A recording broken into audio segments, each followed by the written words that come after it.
I started to resent having somebody tell me exactly when I had to be at work, how much I could earn.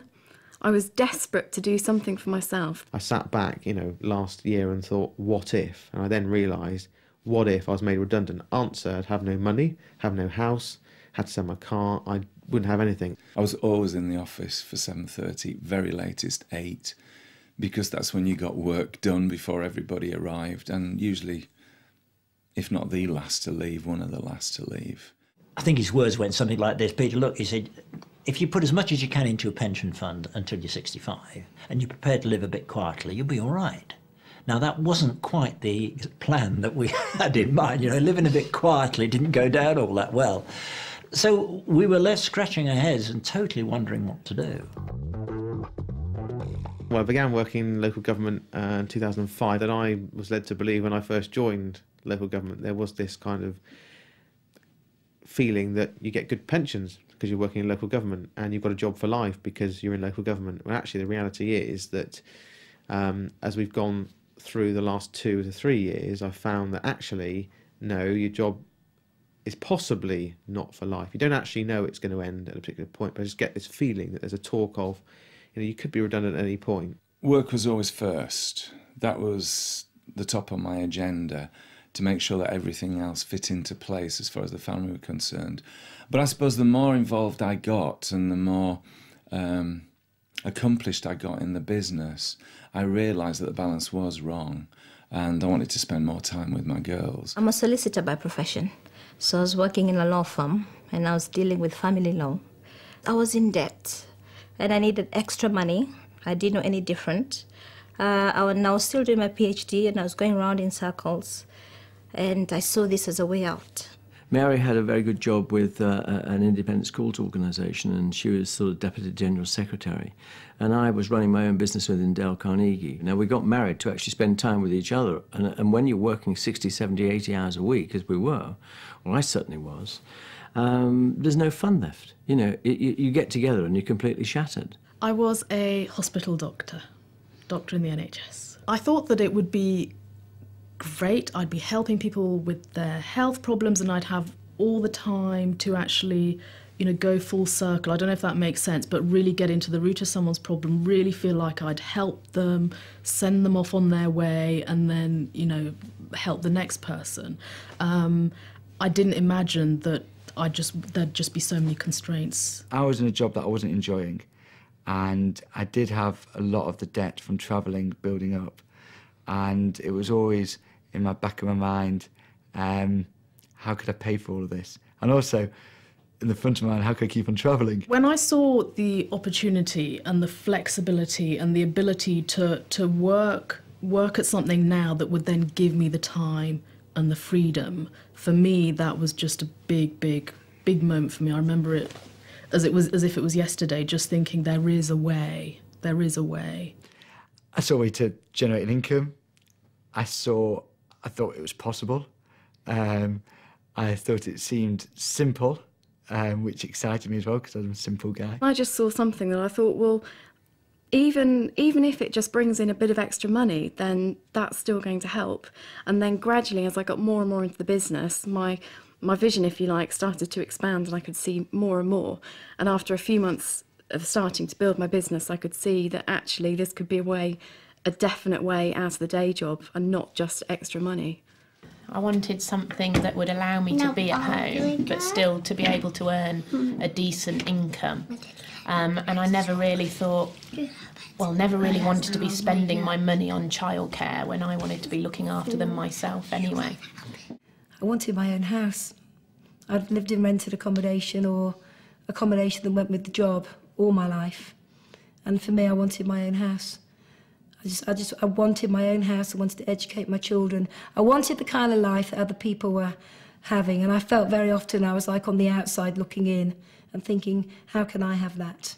The dominant thing had always been worrying about money, worrying about meeting the bills, worrying about Christmas, worrying about being able to afford a very modest holiday. So I just thought there must be a magic point you reach where you no longer have to worry about money. I didn't know what it was. I hadn't got a clue what it was because I never reached it. I work in computers. I help small businesses and home users with their computers. My father's always had 2 or 3 jobs to get us through education and so on. So I just hoped that life would be very different for me and I'd be a bit easier. You're having to work really hard, and yes, you get paid, and yes, you work and you get your money, but you've still got to do it this next day. Doesn't make you smile, just makes you live. In the beginning, when we started on our own, farming was pretty good and people were doing okay. But then it started to go downhill. Incomes were falling beyond our control, market forces beyond our control. We were working harder, long hours, but not making as much money. We weren't getting the profits, the turnovers. And we had to think of other things. And that was when, 12 years ago, we came across Forever. Who is Forever? Forever Living Products began 30 years ago with a simple idea that a natural high-quality health product should create better lives in 2 ways. First, it should improve the health and well-being of anyone that uses it. And second, the business should offer the potential for a richer and more rewarding lifestyle to anyone who really wants it. And in the 3 decades since, it has grown beyond anyone's imagination into a cash-rich, debt-free global company now operating in over 130 countries, with assets around the world worth hundreds of millions of dollars. Forever has many reasons for its success and stability, but the most important one comes from the aloe vera leaf. So what's so great about aloe vera? Just that it's one of the best natural substances to put on and in your body. Forever grows millions of aloe plants on its plantations. It then harvests them, and the aloe leaves are washed, filleted and pressed. And finally, stabilized with a patented process that protects against oxidation and seals in potency. Forever is now the global brand leader in the natural health and nutrition market. And Forever has enjoyed consistent and uninterrupted growth throughout its 30-year history to a turnover now well in excess of $2 billion. Forever provides certainty in a very uncertain world.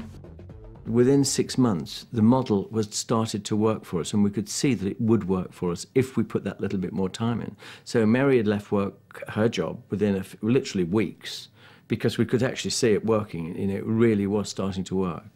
Within I'd say 2.5 years, 2 years, I'd made up my mind that I was definitely out of what I was doing. And with 2.5 years, I was out.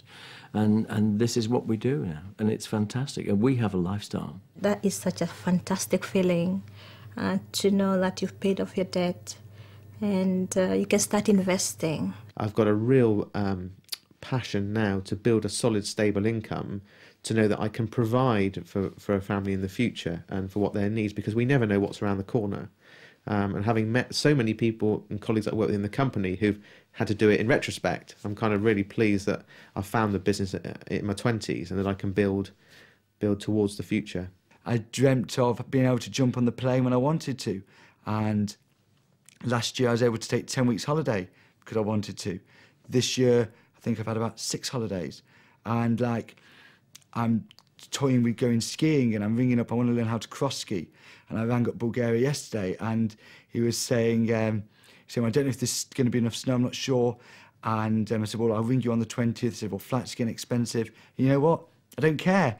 I want to learn to cross ski, so I'm going to learn to cross ski. I don't need to ask a boss when I can go away and juggle my holiday time.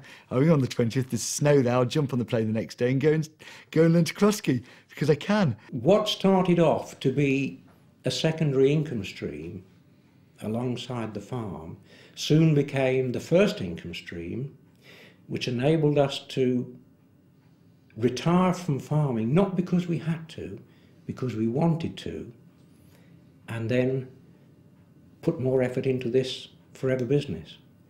It has delivered beyond all expectations. Well, this year alone, we started off in France. We have an apartment in the south of France anyway, near Saint-Tropez now. We've started off in France, we've been to Hungary, we've been to Phoenix, those 2 were paid for by the company, we've been to Hong Kong, we've been to Japan, and we've moved to a larger house, and we think that's not bad for a year. It's just a phenomenal balance of everything I want to do. Everything has a value to me. My family are my number 1 value, my business is number 2. I hate to even think how it would have been, to be honest. I guess, you know, we would either not be living in the house that we're living in now, or not doing the nice things that we can do now, or my children would be in full-time nursery. Well, about a year ago, I was able to move house, buy a lovely house in the countryside, and it was great to be able to actually choose where I wanted to live rather than think, where can I live, and is it close enough to the hospital, can I get to the on-calls when I need to, and so forth. So being able to buy a new house, but also having the flexibility, not just in terms of time, but location as well, which for me has been absolutely brilliant. I am sitting here saying I would like to climb a mountain, and by that I meant a mountain that nobody else had climbed ever before, somewhere. I thought, yeah, I'm going to do that. And in 2002, I think, yes, the greatest days of ever will be, I stood on the top of a mountain in the Tian Shan Mountains, 200 kilometres from the nearest habitation, with the expedition doctor and the expedition leader, Burkett Peak. First ascent, Messrs. Littlejohn, Kemble and Dr. Jane Whitmore. And that was the best day I think I've ever had in my life. The day I walked out of the office was just incredible, and I remember getting home and thinking, I can't believe I don't have to drive into work next week.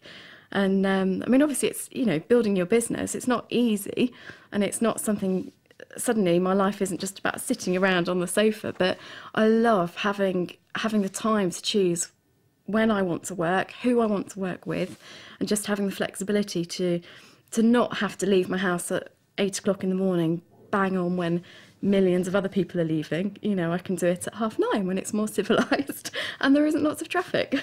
From day one, everybody has a support structure.